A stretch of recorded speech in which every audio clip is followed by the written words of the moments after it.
నిద్రపోయే ముందు 11 మాటలు శివనామం చెప్పి పడుకోమని చెప్తారు. తెల్లవారి నిద్ర లేచేటప్పుడు మీరు పరమశివ భక్తులైనా సరే, మీ కులదేవత పార్వతీ పరమేశ్వరులైనా సరే, శివ అంటూ లేవడాన్ని శాస్త్రం అంగీకరించదు. శాస్త్రమే. శివుడు కేశవుడు రెండని నేను అంటలేదు, కానీ దేని స్థితి దాందే అంతే. నిద్ర లేచినప్పుడు మొట్టమొదట నోటి వెంట పైకి రావలసినటువంటి మాట ఏదో శాస్త్రమే నిర్ణయం చేసింది. ఇంకా వేరొక మాట ఏదీ నోటి వెంట రాకూడదు. మొట్టమొదట తెలివి రాగానే రావలసిన మాట ఒక్కటే, అది 3 మార్లు పలికి లేవాలి మనసం మించింది.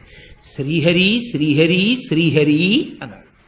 3 మాటలు శ్రీహరి అన్న నామం చెప్పి మాత్రమే లేవవలసి ఉంటుంది. అంటే జాగృతి ప్రారంభమైంది. నిద్ర లేచాడు, రక్షణ చెయ్యవలసినటువంటి వాడు శ్రీ మహావిష్ణువు.